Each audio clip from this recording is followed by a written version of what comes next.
That's why it's very important to have a healthy belief system. इसलिए बहुत ही महत्वपूर्ण है कि एक स्वस्थ विश्वास की प्रणाली हो हमारे अंदर. There are Christians who believe that God will put them in poverty to teach them. So what happens?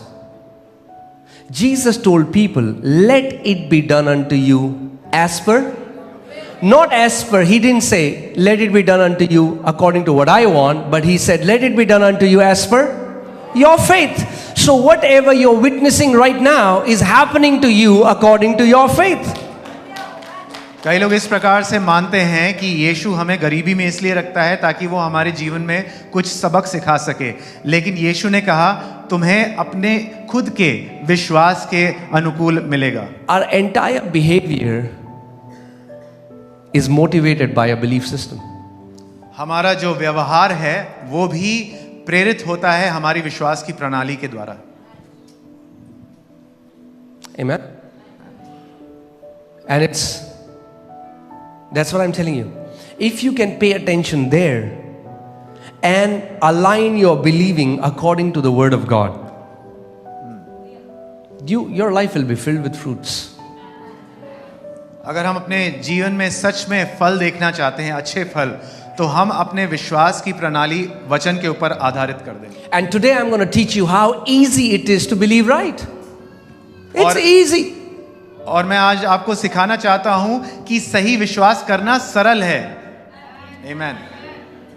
And when you will believe right, you will enter into rest in that area. और जिस किसी क्षेत्र में आप अपने विश्वास की प्रणाली को सही कर देंगे, आप उस क्षेत्र में विश्राम में प्रवेश कर लेंगे. Amen. Okay, I'm going to take you to a scripture. In Hebrews chapter 4, I'll read from verses 1 to 3. It says, therefore, since a promise remains of entering his rest. इब्रानी 4 उसका 1 से 3 पहली आयत. इसलिए जबकि उसके विश्राम में प्रवेश करने की प्रतिज्ञा अब तक है. Let us fear lest any of you seem to have come short of it, for indeed the gospel was preached to us as well as to them, but the word which they heard did not profit them, not being mixed with faith in those who heard it. तो ऐसा करने से वो भय खाएं, ऐसा उन्हें डरना चाहिए, ऐसा ना हो कि तुम में से कोई जन उससे रहित जान पड़े. दूसरी आयत, क्योंकि हमें उन्हीं की नाई सुसमाचार सुनाया गया है, पर सुने हुए वचन से उन्हें कुछ लाभ ना हुआ, क्योंकि सुनने वालों के मन में विश्वास के साथ नहीं बैठा. Okay, wait. You can go to church 365 days a year.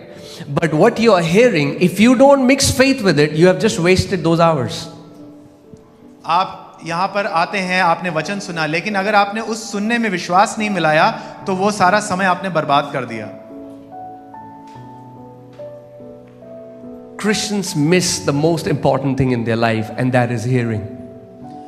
And when the word is being preached, they are not hearing. And after the service, they say, Pastor. For the gospel was preached to them, but it did not profit them because they did not mix faith in what they heard. कई विश्वासी सुनने से चूक जाते हैं और सभा खत्म होने के बाद वो पास्टर से प्रार्थना कराने आ जाते हैं. यहाँ पर लिखा हुआ है कि सुने हुए वचन से उन्हें कुछ लाभ ना हुआ क्योंकि उन्होंने उसमें विश्वास को नहीं घोला. सुने हुए वचन से उन्हें कुछ लाभ ना हुआ क्योंकि सुना हुआ वचन आपको लाभ देने के लिए सुनाया जाता है. ये सत्संग नहीं है, यहाँ कथा नहीं बता रहे हैं. सुसमाचार इसीलिए बताया गया कि आपके जीवन में लाभ हो. The word that they heard did not profit them. The word that is being preached here and that is being taught here is for your profit. This is not a place for satsang or for any kind of other message, but the word of God is for your benefit, for your profit. For we who have believed do enter that rest. और हम जिन्होंने विश्वास किया है उस विश्राम में प्रवेश करते हैं. Hear this. How would you know you have believed? सुने, आप कैसे जानते हैं कि आपने विश्वास करा है? We who have believed have entered in rest. क्योंकि जिन्होंने विश्वास कर लिया है उन्होंने विश्राम में प्रवेश कर लिया है। I told you about my life. Do you know that right now, even in Christians, even in believers, 70% of worries are financial worries. और आपको मेरे जीवन के भी बारे में पता है, और आज भी विश्वासियों के जीवन में 70% जो घबराहट है या जो घबरा देने वाली बातें हैं वो आर्थिक अवस्था के कारण है। They're like, how will I get my kids? How will I pay their school fees? कि मैं अपने बच्चों का पालन पोषण कैसे करूंगा, उनकी स्कूल की फीस कैसे My husband is sick. How will I pay for his medical bills? और मेरे पति बीमार हैं, मैं उनकी इलाज के लिए बिल कैसे चुकाऊंगी। There is this anxiety. एक उत्तेजना अंदर बनी रहती है, एक घबराहट बनी रहती है। But when I believed right what the Bible says, I entered into rest in the area of finances. लेकिन जब मैंने अपने व्यक्तिगत जीवन में सही विश्वास किया आर्थिक क्षेत्र में, मैं आर्थिक क्षेत्र में विश्राम में प्रवेश कर गया। When I believed right about my health, what the Bible says, I entered into rest into the area of health. जब मैंने अपने स्वास्थ्य के बारे में सही विश्वास किया जो परमेश्वर का वचन कहता है, मैं अपने स्वास्थ्य के क्षेत्र में विश्राम में प्रवेश कर गया। For we who believe, not we who did, we who believe. It's not your doing that makes you enter into the rest. It's your believing that makes you enter in the rest.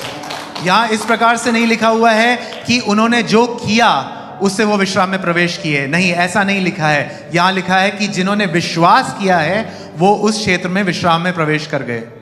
And hear this, God will never ever override your believing, your free will. If he could do that, then nobody had to believe in Jesus, right?